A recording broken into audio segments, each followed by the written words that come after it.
우리 이 시간에 옆 사람이랑 오랜만에 인사 한번 해보도록 하겠습니다. 우리 옆 사람이랑 샬롬이라고 한번 인사해보도록 하겠습니다. 샬롬, 샬롬. 오랜만에 또 우리 구호를 한번 외쳐보겠습니다. 샬롬과, 샬롬과. 아멘. 계속해서 여러 가지 주문을 드려서 죄송합니다. 우리 다시 한번 또 두 손을 마음에 모으고 한번 따라서 해주셨으면 좋겠습니다. 하나님은 나를 사랑하십니다. 나는 그 사랑을 신뢰합니다. 그 사랑으로 사랑하겠습니다. 아멘. 하나님이 주시는 샬롬과 부흥을 날마다 경험하고 이뤄가는 것과 동시에 하나님의 사랑을 신뢰함으로써 서로 사랑하는 우리 청년 공동체가 되기를 간절히 소원하고 축복합니다. 우리 주변에는 일반인의 역량 또 일반인의 범위를 좀 뛰어넘어서 많은 사람들에게 충격을 주는 어떤 놀라운 영감의 사람들이 있습니다. 좀 풀어서 좀 이것저것 좀 거창하게 설명을 했지만 소위 이런 사람들을 우리들은 천재라고 이야기를 합니다. 우리 주변에는 탁월한 천재들, 또 일반 사람들과는 조금 다른 비범한 그런 사람들이 존재하는 것 같습니다. 여러분들은 혹시 주변에 천재들이 있으신가요? 천재들, 어떤 탁월한 천재들을 만나 보셨습니까? 우리 청년들 중에서도 본인은 모르지만 저 누나는, 저 형은 진짜 천재야 라고 인정할 만한 사람들이 여러 있는 것 같습니다. 혹시 이런 천재들, 세상에는 너무나도 많이 있습니다. 스마트 기기의 혁신을 불러일으켰던 스티브 잡스라고 하는 사람도 여기에 속할 것 같고요. 또 전기 자동차니 또 우주 여행이니 새로운 비전을 제시한 일론 머스크라고 하는 사람도 이런 천재에 속하지 않을까 생각을 해봅니다. 또한 제가 또 설교에서 빠지지 않는 스포츠 분야에서도 크리스티아노 호날두나 메시라고 하는 사람도 여기에 속할 것 같고, 특별히 우리나라에도 김연아 선수도 여기에 속하지 않을까 생각해 봅니다. 또 이런 사람들뿐만 아니라 요즘에는 얼굴 천재, 외모 천재라고 불려지는 사람들도 있습니다. 연예인들 중에 제 인스타그램 닉네임 혹시 아시는지 모르겠지만 원빈이라고 되어 있는데요. 저는 어렸을 때부터 이 원빈이라고 하는 이 형님은 참 잘생기지 않았나, 외모 천재라고 불려도 얼굴 천재라고 불려, 제가 닮았다고 얘기하는 건 아닙니다. 항상 존경해서 그렇게 되고 싶어서 그런 마음이 있어서 그런 닉네임으로 했는데, 이런 얼굴 천재, 이런 외모 천재들을 보면은 하나님께서 같은 재료로 만드신 것이 맞나라는 그런 고민을 하게 되는 것 같습니다. 우리 주변에는 이렇게 각 분야의 수많은 천재들이 등장을 하고 우리 주변 가운데서 막 나타나게 됩니다. 성경에도 같은 인간이지만, 같은 사람이지만 영적인 성숙도가 남달랐던 사람들이 많이 존재하고 많이 등장하게 됩니다. 의외로 마리아라고 하는 이 여인도 굉장히 일반인보다 뛰어난 영적인 성숙도를 보여준 그런 사람으로 볼 수 있고요. 그 중에 예수님이 여자에게서 난 사람 중에 이와 같은 사람이 없을 거다, 아니 없다라고 말씀한 사람이 있습니다. 그 사람이 바로 오늘 본문에 등장하는 세례 요한이라고 하는 사람인데요. 이 요한이라고 하는 사람은 이 당시에 수많은 사람들 중에서도 그 영적인 성숙도라든지 어떤 탁월한 어떤 영성, 그리고 그 사람의 존재감은 다른 사람들의 비할 바가 못했습니다. 엄청난 명성을 가진 사람이었던 것이죠. 세례 요한은 당시에 거대한 영향력을 가진 어떤 영적인 지도자였는데, 그에 걸맞는 영성을 소유한 사람으로서 그 당시에 어떤 유대 역사가였던 요세푸스라고 하는 사람은 2세기까지, 실제 2세기까지 예수님을 따르는 사람들보다 세례 요한을 뒤쫓는 문화생들이 더 많았다라고 평가를 할 정도였습니다. 사실 세례 요한도 참 아이러니한 것이, 세례 요한이 결국에는 예수님을 따라가는 사람인데 바로 다이렉트로 예수님을 따라가는 사람보다 세례 요한을 통해서 예수님을 따라가려고 하는 사람들이 많았다라는 거죠. 이 당시에 수많은 사람들이 저는 예수님을 따르는 사람이라고 소개하기보다는 저는 세례 요한의 뒤를 쫓는 문화생입니다 라고 이야기하는 사람들이 훨씬 많았다라는 겁니다. 세례 요한의 명성이 어느 정도였는지를 잘 보여주는 대목이 아닌가 생각을 해봅니다. 그리고 그도 그럴 것이, 이 세례 요한이라고 하는 사람은 그만큼 탁월한 설교자였고 어떤 세례 사역의 전문가, 경건한 삶의 어떻게 보면 선두주자로서 거룩하고 경건한 삶을 살아갔고 그만큼 담대한 심장을 가지고 살아갔었던 사람이었습니다. 뿐만 아니라 광야 속에서 낙타 터럭과 그리고 메뚜기와 그리고 석청만 먹으면서 오로지 예수님이 오시는 길만을 준비하는 그런 광야의 선지자였습니다. 이런 특이하고 또 특별한 이력 때문에 이 성경에서 신약 성경, 우리 복음서, 마태복음, 마가복음, 누가복음, 요한복음 이 네 권의 복음서에서 모두 등장하는 인물이 되었습니다. 사실 의외로 네 권의 성경에 이 신약 복음서 이 네 권에 다 등장하는 인물이 그렇게 많지 않습니다. 제자들을 제외하고는 그렇게 많지 않은데 반하여서 이 세례 요한이 모두가 다 등장하는 것을 미루어 보면은 하나님께서는 분명히 이 세례 요한을 통해서 우리로 하여금 배우게 하시고자 하는 것이 분명히 있을 것이다 라는 점을 우리들은 생각해 볼 수 있는 것이죠. 이렇게 영성이라고 하는 분야에서 어떻게 보면 천재적인 역량을 계속해서 발휘하는 그런 사람이었지만 그럼에도 이런 비범한 천재였던 세례 요한일지라도 오늘 본문에 보면 주님 앞에서는, 하나님 앞에서는 연약한 인간일 뿐이었음을 보게 됩니다. 성숙한 신앙을 가진 요한에게도 한계가 있었다라는 것이죠. 요한도 한계를 느끼고 어려움을 느끼고 자신의 연약함을 느끼는 하나님 앞에서 아주 작은 사람일 뿐이었습니다. 특히 그에게는 세례 요한이라고 하는 별칭을 붙여서 살아갔음에도 불구하고 그는 이 세례 사역에 있어서 능력의 한계를 가지고 있었던 사람이었습니다.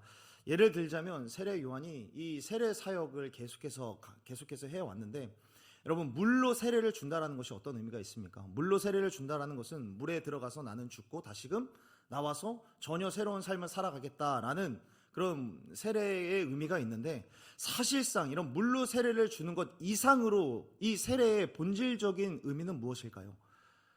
세례의 본질적인 사역의 이 의미는 성령의 충만함입니다. 성령으로 인하여서 우리가 거듭나게 되었다. 성령의 세례가 이 세례의 본질인 것으로 우리가 보게 되면 결국에 이 세례 요한은 수많은 세례를 베풀었지만 이 세례의 본질인 성령의 충만함을 주지 못하는, 성령의 세례를 주지 못하는 그런 한계가 있었던 사람이었던 것이죠. 그래서 많은 사람들이 회개하여서 요한으로부터 세례를 받았지만 세례를 받은 이후에도 이전의 잘못들을 계속해서 답습하고 회복과 죄악을 계속해서 반복할 수밖에 없는, 반복하는 그런 사람들을 볼 때마다 요한은 굉장히 낙심하게 되었을 것입니다. 자신에게 나아오는 성도들, 내가 이들에게 세례를 준다고 한들 내가 세례의 본질을 내가 주지 못하는데 과연 이것이 의미가 있을까라는 그런 부딪힘 가운데서 계속해서, 그럼에도 하나님께서 주신 사명이 이 세례를 베푸는 사역이기 때문에 어쩔 수 없이 감당해 왔다라는 것이죠. 아무리 애써도 해결할 수 없는 절망의 선, 아무리 애써도 도달할 수 없는 어떤 절망의 선을 우리들은 한계라고 부릅니다. 한계. 여러분들은 어떤 한계에 부딪혔던 적이 있으십니까? 한계에 다다랐던 적. 내가 도저히 이것은 해결할 수 없고 도저히 이것은 내가 넘을 수 없을 것만 같은 어떤 한계, 그 한계점에 혹시 도달했던 적이 혹시나 있으십니까? 용서하고 싶지만 용서가 되지 않고, 내가 사랑하고 싶지만 사랑이 되지 않고, 그래도 하나님의 마음으로 내가 복음을 전하고 싶지만 거절당할까 두려워기도 하고, 내가 전했을 때 그들이 거절하게 되면은 저 사람이 과연 변할까, 결국엔 나의 능력의 한계를 맛보고, 뿐만 아니라 학교 시험에 대한 스트레스, 그리고 취업 준비하는 데 있어서, 그리고 이성과의 만남에 있어서 한계를 느끼고, 특별히 어떤 내 그릇에 어울리지 않는 자리인 것만 같고, 내 역량에는 도저히 감당 못할 자리인 것 같은데 내가 계속해서 이 자리에 있어도 되는 걸까? 그리고 더 나아가서 특별히 계속해서 반복되는 죄악과 습관들로 인하여서 한계들을 딱 맞닿았을 그 시기가 우리들 가운데는 분명히 있는 줄로 알고 있습니다. 오늘 본문의 세례 요한도 이런 한계가 그에게 찾아온 겁니다. 한계. 14절에서는 이렇게 말씀합니다. 요한이 말려 이르되 내가 당신에게서 세례를 받아야 할 터인데 당신이 내게로 오시나이까. 예수님이 뜬금없이 세례 요한에게 오시는 겁니다. 나오시더니 세례 요한에게 세례를 받아야겠다라고 말씀을 하십니다.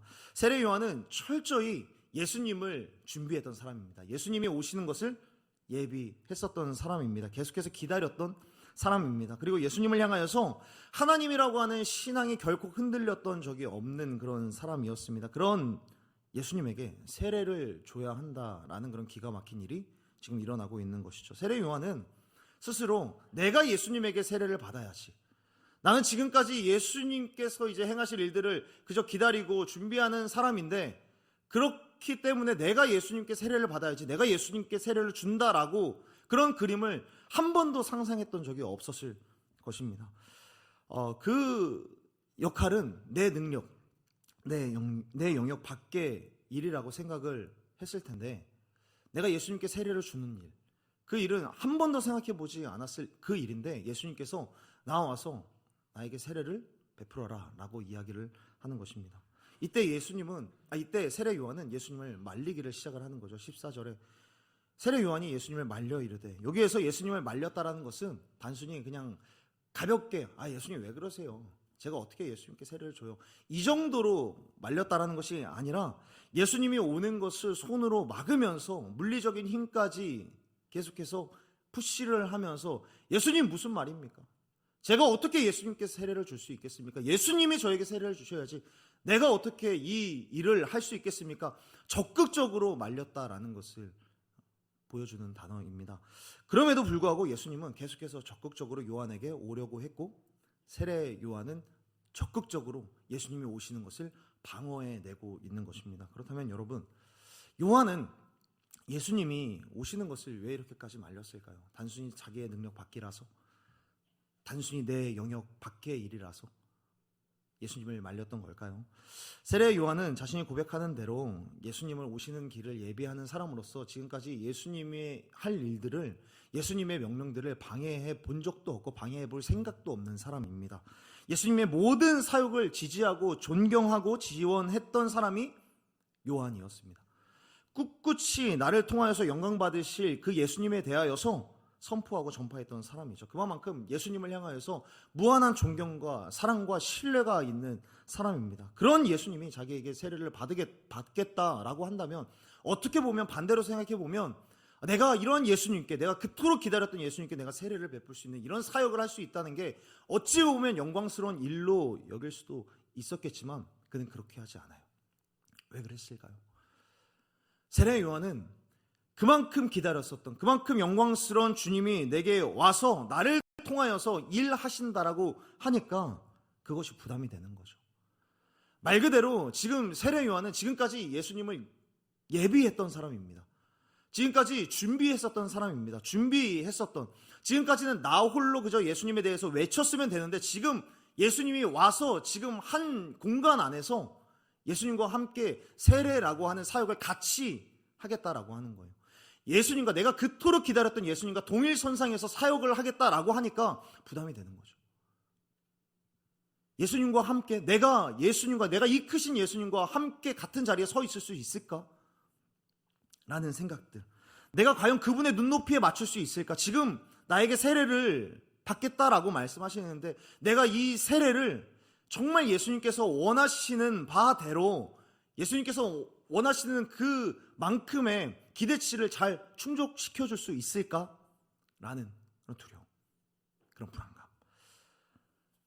동일선상에서는 감히 설 수 없었다라고 생각을 하는 겁니다. 내가 어떻게 감히 예수님이랑 같이 설 수 있을까?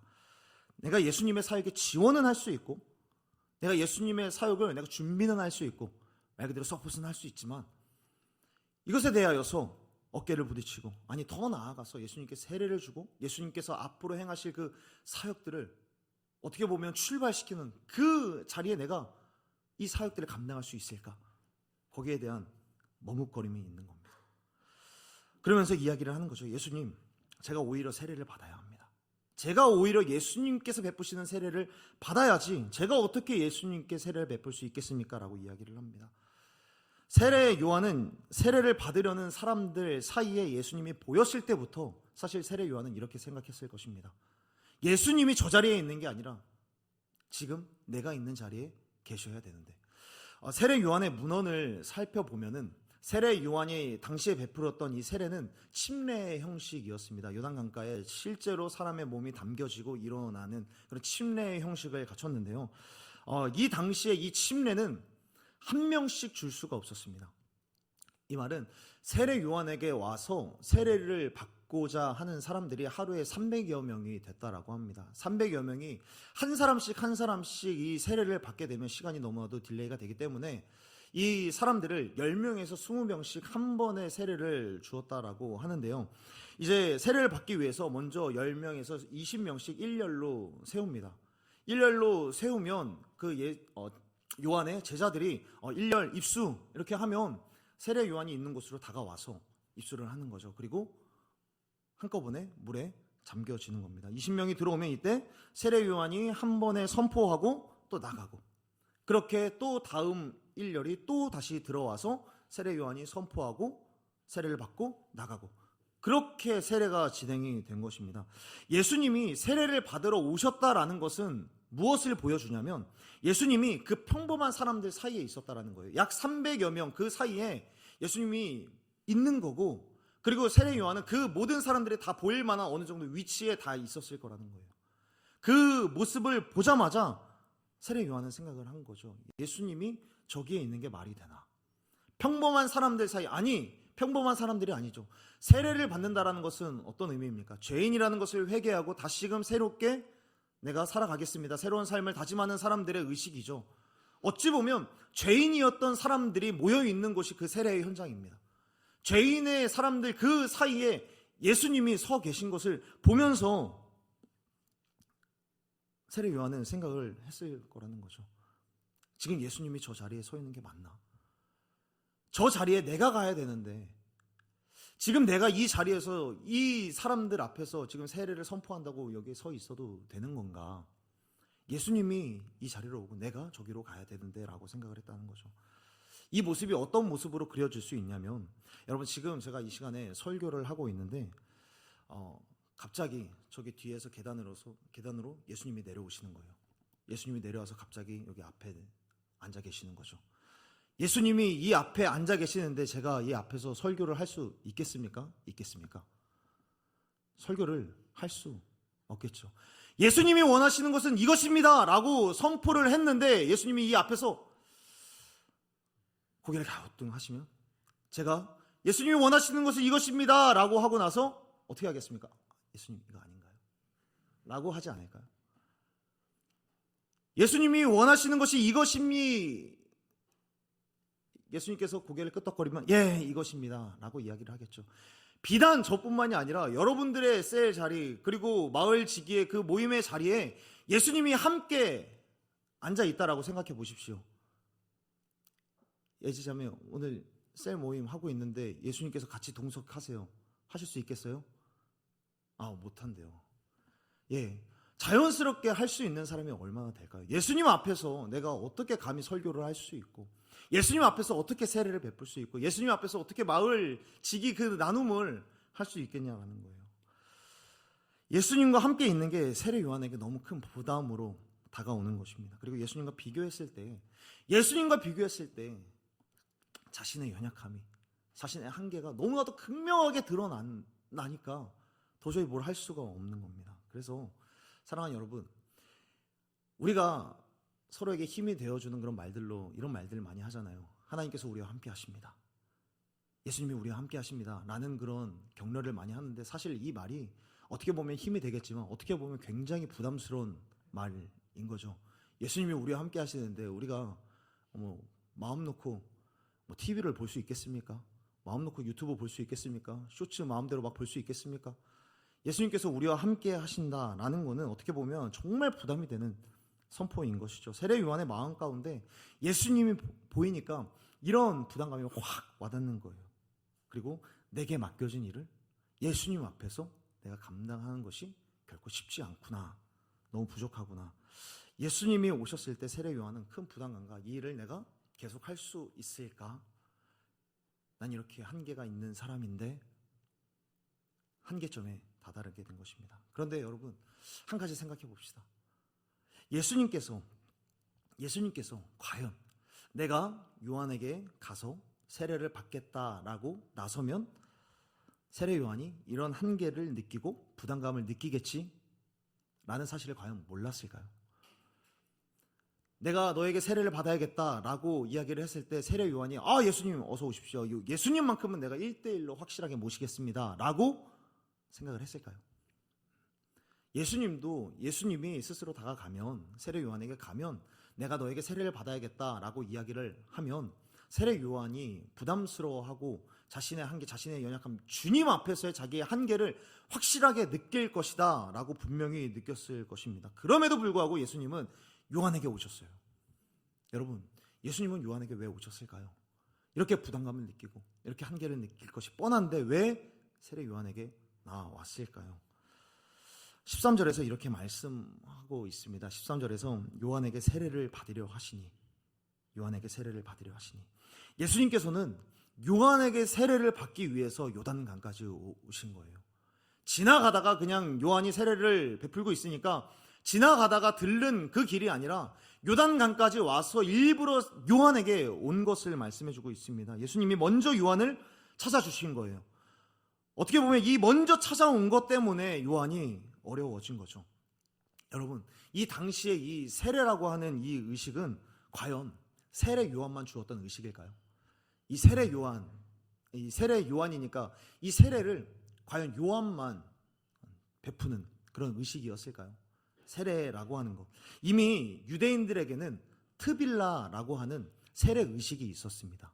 트빌라라고 하는 이 세례 의식이 있었는데, 이 트빌라는 원래 하나님을 알지 못하던 사람들이, 그런 이방인들이 이제 유대교로 하나님을 믿겠다라고 개종을 할 때 주어지는 의식이었는데, 그래서 대부분 트빌라라고 하는 이 의식을 유대인들은 다 알고 있고 그렇게 다 받아왔고, 그 당시에 쿰란 공동체라고 하는 그런 공동체가 있었는데, 이 공동체는 굉장히 경건한 삶에 의해서, 그리고 경건한 삶의 의식에 대하여서 굉장히 중요하게 여겼던 공동체였는데, 이 사람들은 밥을 먹을 때마다 자신을 정결하게 하기 위해서 자신의 몸을 씻는 그런 의식이 있었고, 특별히 스승으로부터 세례를 받으면서 식사 시간을 갖기도 하고 모임 시간을 가졌던 그런 자료가 문헌 가운데 나와 있습니다. 몸을 씻고 특별히 죄를 지었을 때 이런 세례를 베푸는 그런 의식들이 유대 사회에서 충분히 많이 있었다라는 겁니다. 무슨 말이냐면, 예수님이 세례를 받으시려거든, 그냥 단순히 세례라고 하는 이 의식을 받고 사역을 이제 시작하겠다라고 한다면, 세례를 받는 이 의식은 어느 누구에게서든지 다 받을 수 있었다라는 거예요. 어디에 가서든지, 어느 공동체를 가서 다 세례를 받고 하늘로부터 들려오는 하나님의 소리, 이는 내 기뻐하는 자다 라는 이 음성을 듣고 할 수 있었다라는 겁니다. 세례 요한이 아니더라도 세례를 받으시려거든 얼마든지 받을 수 있었다라는 겁니다. 그렇지만 예수님은 13절에서 예수님이 요한에게 오셨다라고 말씀하고 있어요. 굳이 요한에게 오셨다라는 겁니다. 세례 요한의 연약함과 예수님 앞에서 소심해지고 부담감을 알고 한계를 느끼고 그 한계에 부딪힐 것을 알고 계심에도 불구하고 요한에게 세례를 받을 작정을 하고 지금 요한에게 나왔다라는 겁니다. 요한에게 세례를 받으려 하시니 라고 하는 이 구절은 요한에게 나아가서 세례를 받기로 작정하셨다라는 겁니다. 요한 아니면 안 된다라고 마음 먹으신 겁니다. 요한을 딱 짚어서 여기로 오신 거예요. 왜 그랬을까요? 예수님께서는 요한을 선택하신 거예요. 요한을 선택하신 거예요.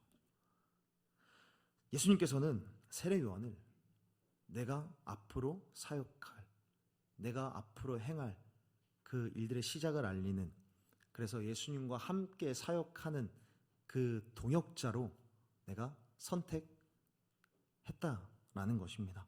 하나님의 선택과 하나님의 부르심은 그 사람의 됨됨이보다 하나님의 선택이 더 우위에 있다라는 사실을 보여주는 것입니다. 그 사람이 연약하든 한계가 있든 하나님이 끝끝내 쓰신다라는 것입니다.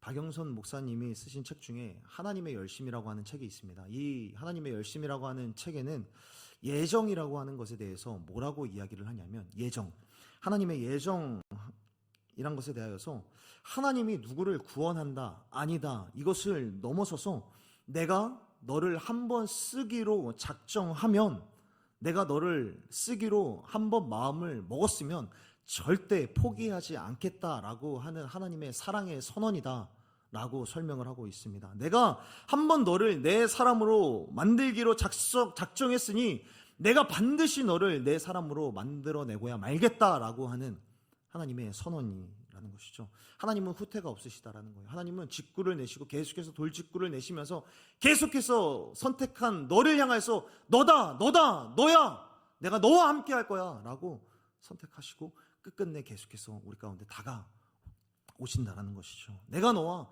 함께 있고 싶다라는 것을 우리 가운데 계속해서 보여주시는 구절이 내가 요한에게 와서 세례를 받는다. 예수님의 이 말씀에 담겨져 있는 의미가 되는 것입니다. 예수님은 제자들을 선택하셨어요.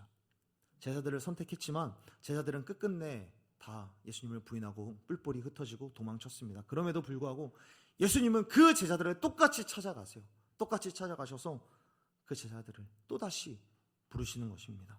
하나님은 세례 요한을 광야에 외치는 그 선지자로서 소리로서 선택한 이후에도 요한이 연약하고 부담감을 느끼고 부족함을 느끼고 한계점에 다다랐을지라도 그럼에도 흔들리지만 끝까지 가시는 거예요. 하나님이 선택하셨기 때문에요. 그러므로 사랑하는 여러분, 나의 됨됨이 아니면 나의 자격, 이것보다 나를 선택하셨다라는 그것을 더 중요하게 여기는 저와 여러분이 되었으면 좋겠습니다.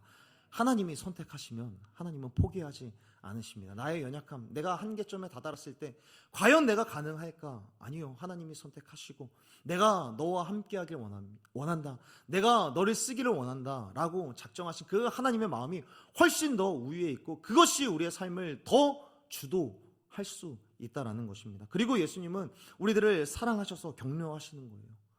잘하고 있는 거야. 잘하고 있어. 지금까지 세례의 사역, 그리고 나를 준비하는 사역 너무나도 잘했어. 잘해왔어. 걱정하지 마. 격려하시는 거죠. 주님은 요한의 약한 마음, 흔들리는 모습을 보지만 그럼에도 나는 너를 소중히 여겨. 내가 지금 너에게 세례를 받는 것이 앞으로 하나님의 일을 위한 너무나도 소중하고 중요한 재료가 될 거고 자양분이 될 거야. 지금까지 잘해왔고 지금 나에게 세례를 베풀므로써 너는 하나님의 큰 일들을 지금 이뤄가고 있는 거야. 하나님께서는 격려하고 계시는 겁니다. 사랑하는 여러분, 오늘 세례 요한에게 세례를 받으시는 장면을 통하여서 예수님은 무엇을 말씀하시는 걸까요? 우리는 모두가 부족한 사람입니다. 영적인 지도자들이나 사람들에게 어떤 영향력을 주는 모든 사람들도 다 부족함을 느끼고 하물며 예수님 앞에서는 다 한계를 느끼고 예수님 앞에서는 다 부끄러움을 느낄 수밖에 없는 사람입니다. 그러나 그 사람들에게 예수님이 작정하고 오셔서 하나님이 그 사람을 빚어가신다라는 사실을 보여주고 있는 겁니다. 다른 사람들보다 조금 더 성숙한, 조금 더 깊은 영성의 소유자였던 세례 요한도 이런 훌륭한 사람도 두렵고 한계를 느끼고 예수님 앞에서 주저주저하고 앞으로의 사역들을 감당하는 데 있어서 머뭇머뭇거리고 있는 이런 세례 요한인데 너희야 오죽하겠느냐. 너희들도 내 일들을 감당하는 데 있어서 당연히 머뭇거리게 되고 한계를 느낄 수도 있고 부담도 느끼겠지. 하지만 내가 다가가는 나의 발걸음과 내가 너에게 내미는 손길, 그리고 내가 너를 안는 이 포옹과 사랑에 의해서 너는 이제 새롭게 될 거야 라고 예수님께서 오늘 본문을 통해서 말씀해 주고 있는 것입니다. 그러므로 제가 감히 뭐라고 여러분들 가운데 말씀을 드리겠냐마는 예수님이 택하시고 하나님의 교회를 세워가는데 여러 가지 직분을 맡고 또 그 사역을 열심히 해왔고 그리고 현재도 하고 있고 앞으로도 할 사랑하는 청년 여러분, 찬양을 인도하고 마을지기로 섬기고 셀 리더로 브리더로 그리고 새 가족들을 환영하고 교육하고 이뤄가고 또 세상 가운데서 거룩한 나라여 택하신 족속이여 왕같은 제사장으로서 세상 가운데서 그리스도인으로서 살아가는 이 믿음의 청년들 한계를 다 느끼는 줄 압니다. 부담감 느낄 겁니다. 세례 요한도 예수님 앞에서 저렇게 벌벌 떨었는데 내가 과연 이 일들을 잘 감당할 수 있을까? 내가 여기에서 그리스도의 흔적을 잘 나타내면서 살아갈 수 있을까? 그리스도의 향기를 잘 나타내면서 살아갈 수 있을까? 느끼리라고 생각을 합니다. 그럼에도 하나님께서는 우리 가운데 찾아오셔서 외치시는 거예요. 너야. 내가 너와 함께 할 거야. 내가 너를 작정해서 내가 너한테 왔어. 내가 너와 함께 하고 싶어. 내가 너와 함께 갈 거야. 나랑 함께 가자. 라고 예수님께서 지금까지도 잘해왔으니 앞으로도 함께 가자. 지금까지 잘해왔고 앞으로도 잘할 거야. 예수님께서 격려하시면서 같이 가자고 말씀하시는 겁니다. 그렇기 때문에 사랑하는 여러분, 이 사실을 믿고 끝까지 포기하지 않으시고 나를 통해 일하시기를 원하시고 격려하기를 원하시는 하나님의 은혜를 붙들고 살아가는 저와 여러분이 되기를 간절히 소원하고 축복합니다. 때로는 우리가 이러한 사역들을 통하여서 혹시나 이런 한계에 부딪히게 되면 우리들은 이런 염려를 하게 될 수도 있습니다. 나의 연약함, 나의 한계점으로 인하여서 혹시나 하나님의 일들이 꼬이고 하나님의 일들이 망쳐지고 하나님의 사역들이 완전히 꼬여버리면, 어그러지면 어떡하지? 라고 하는 그런 염려를 하게 될 수도 있습니다. 그런데 창세기 3장 15절에서는 이런 구절이 있습니다. 예수님이 죽으시기 전에 수천 년 전에 하신 말씀인데요, 성경에서 가장 처음으로 구원의 계획이 선포된 구절이 창세기 3장 15절입니다. 이 말씀에 보면 여자의 후손은 네 머리를 상하게 할 것이요 너는 그의 발꿈치를 상하게 할 것이니라 라고 하나님께서 말씀하셨습니다. 여기에서 아담과 하와가 하나님의 심판대 앞에 섰을 때 하나님이 뱀에 대하여서 선포한 것인데요, 여기에서 여자의 후손은 네 머리를 상하게 할 것이요 라고 할 때에 여자의 후손은 예수 그리스도를 의미하고 있죠. 예수 그리스도께서 이 뱀의 머리를 상하게 할 것이고, 이 뱀은 예수님의 발꿈치를 문다라는 것을 말씀하고 있습니다. 여기에서 이 말씀은 결국에는 오랜 뒤에 예수님께서 십자가를 지시고 십자가에 못 박히게 될 것을 미리 오래전부터 선언하셨다라는 겁니다. 십자가에 못 박히신 예수님, 그러나 너의 머리를 상하게 하실 예수님에 대하여서 오래전부터 예수님께서는 계획하셨고 이것을 약속하셨고 시간이 지난 뒤에 이것을 끝끝내 이루어내셨습니다. 무슨 말이냐면 하나님은 이미 엄청 오래전부터 예수 그리스도를 보내기로 작정하셨고 정교하게 세밀하게 준비하고 계획하셨고 그것을 이루어내셨습니다. 우리들이 보기에는 사람들이 죄를 지음으로써 하나님의 계획에 변수가 일어난 것 같고 하나님의 계획이 꼬인 것만 같이 보이지만, 그러나 구약에서 말씀하신 대로 예수님은 십자가에서 죽으셨고 뱀의 머리를 부수셨고 사망의 권세를, 죄악의 사슬을 다 끊어내시는데 성공하셨습니다. 우리의 죄악이 변수를 일으킬 수 있죠.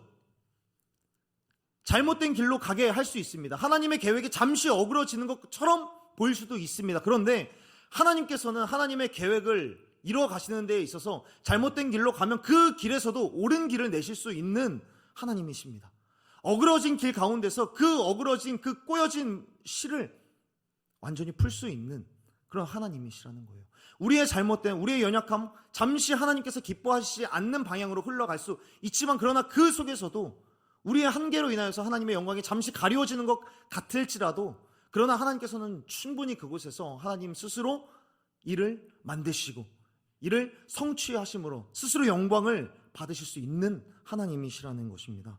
하나님은 우리의 연약함, 우리의 부족함, 우리의 한계 때문에 하나님의 일에 대하여서 방해받지 않으신다라는 거예요. 그렇기 때문에 나의 한계가 하나님의 일을 망치면 어떡하지? 나의 부족함 때문에 하나님의 영광이 가려지면 어떡하지?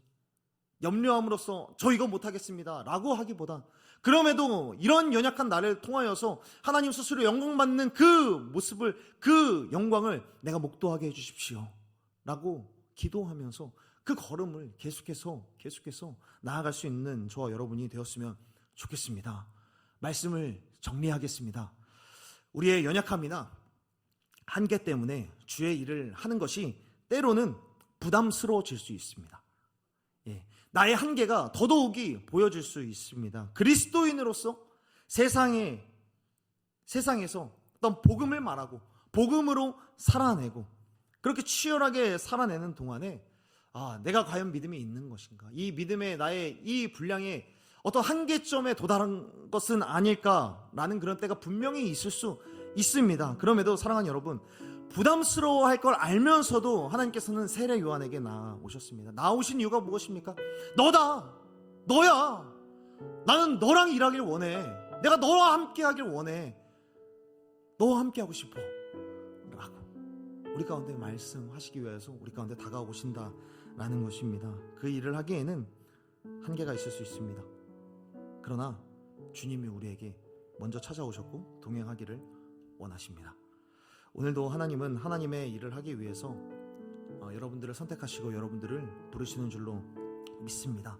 나는 감히 할 수 없을 것 같지만 우리 잠시 뒤에 찬양을 통하여서 함께 고백할 텐데요, 날 부르신 하나님의 뜻은, 나를 선택한 하나님의 뜻은, 나에게 다가오시는 그 하나님의 깊은 지혜는 내 생각보다 크고 나의 지혜로 측량 못하는 가장 좋은 길로, 가장 완전한 길로 오늘도 우리를 이끌어 가신다라는 사실을 꼭 믿고 언제나 감사함으로 나아가는 저와 여러분이 되었으면 좋겠습니다. 언제나 감사함으로 주님이 맡기신 그 사역과 그리스도인의 삶을 잘 감당해내는 저와 여러분이 되기를 간절히 소원하고 축복합니다. 우리 이 시간에 함께 찬양했으면 좋겠습니다.